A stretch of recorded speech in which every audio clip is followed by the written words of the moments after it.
আলহামদুলিল্লাহ। আসসালামু আলাইকুম রহমতুল্লাহ। আমি এবং আমার সাথী ভাই মঞ্জুর ভাই মঞ্জুর ভাই তার সাথে আমরা আজকের বিকেলে ঘুরতে আসলাম। মূলত আজকে আমি পোড়াবাড়ি গাজীপুর কেন্দ্রীয় জামে মসজিদে খুতবা দিতে আসছিলাম। আর সেখান থেকে ভাইয়ের মাধ্যমে এই পোড়াবাড়ি থেকে অদূরে আপনার কারখানা এলাকা বলে এখানে এই ঘুরতে আসা। তো এইখানে এসে আল্লাহ তাআলার যে নিয়ামত এটা দেখলাম, সত্যি শুকরিয়া আদায় করতে হয়। আল্লাহ বলছেন ওয়াইস্তাআযনা রাব্বাকুম লাইন শাকারতুম লাযিদান্নাকুম ওয়া লাইন কাফারতুম ইন্না আযাবি লাশাদীদ। যখন তোমার রব তোমাকে বললেন তোমরা শুকরিয়া আদায় করো তাহলে তোমাদের নিয়ামত বাড়িয়ে দেব, আর যদি অকৃতজ্ঞ হও তাহলে আমার শাস্তি বা আযাব বড় কঠিন হবে। আসলে নিয়ামত বলতে আল্লাহ সর্বনিয়ামত। এই যে ফুল ফলাদি গাছপালা নদী নালা মুক্ত বাতাস খোলামেলা পরিবেশ সব কিছুই আল্লাহর নিয়ামত। আর এই নিয়ামতের ভিতরে সবচেয়ে বড় নিয়ামত হলো মানুষের অবসর সময় এবং সুস্থতা। যেমন আসলে একটা হাদিস মনে পড়ে যায়, নিমাতানে মাকুনুন ফিহিমা কাসিরুম মিনান নাস আসিহাতু ওয়াল ফারাগ, যে আল্লাহ তাআলা মানুষের সবচেয়ে বড় দুটি নিয়ামত দিয়েছেন। সেটা হলো একটা হলো তার সুস্থতা এবং তার অবসর সময়। এই দেখেন আজকে আমরা যে ঘুরতে এসেছি, এই দুটি নিয়ামতই যদি আমাদের কাজ না করতো তাহলে আজকে এই প্রশান্ত বিকেলে এই সুন্দর মনোরম পরিবেশটি উপভোগ করতে পারতাম না। যেমন যদি আল্লাহ আমাদেরকে সুস্থ না দিতেন, আমরা কোথাও হাসপাতালে বেডে অথবা অন্য কোথাও কাতরাতাম বা শুয়ে থাকতাম, বাড়িতে বিছানাতায় থাকতাম, তাহলে কখনো আমরা এখানে আসতে পারতাম না। তা আল্লাহ আমাদের সুস্থ দিয়েছেন বলে আমরা অনেকগুলো ভাই এখানে আসতে পেরেছি।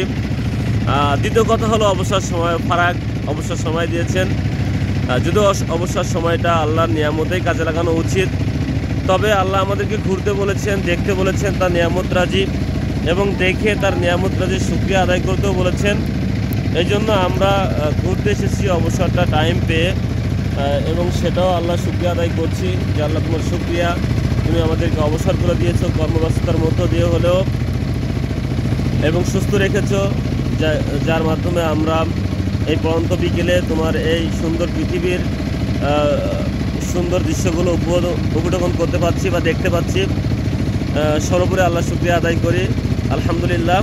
এবং আপনারা যারা আপনাদের কর্মব্যস্ততার মধ্যে একটু সময় পাবেন, আপনাদের কাছেও আবেদন রইল আপনারাও একটু এরকম মনোরম পরিবেশে প্রাকৃতিক পরিবেশে বাইর হবেন।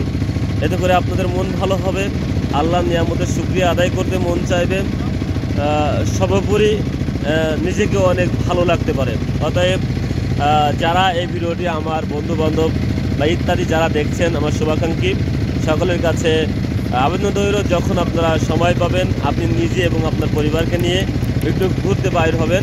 এতে করে আপনি ভালো থাকবেন, পরিবার ভালো থাকবে, মনটা ফ্রেশ হবে এবং আল্লাহর নিয়ামতের শুকরিয়া আদায় করতে সহজ হবে। আল্লাহ রাব্বুল আলামিন আমাদেরকে তার নিয়ামতের শুকরিয়া আদায় করার তৌফিক দান করুক, এবং আমাদেরকে তার বড় নিয়ামত সুস্থতা দান করুক, এবং শত কর্মব্যস্ততার মধ্য দিয়ে একটু অবসর সময় বের করে দিক, যার মাধ্যমে আমরা একটু তার নিয়ামত বা তার সুন্দর পৃথিবী ঘুরে ফিরে দেখতে পারি।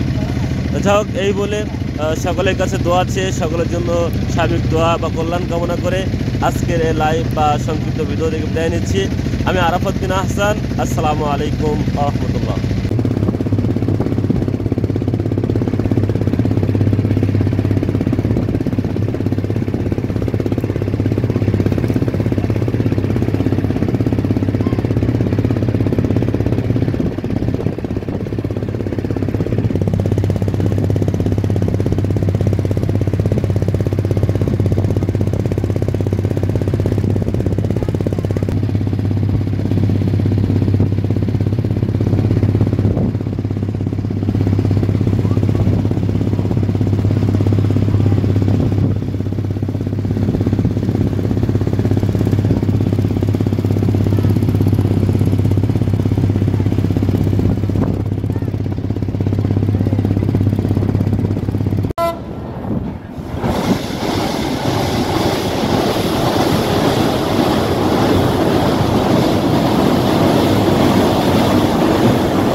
মঞ্জুর আপনার ভিডিও করে দিতেছি, ঠিক আছে?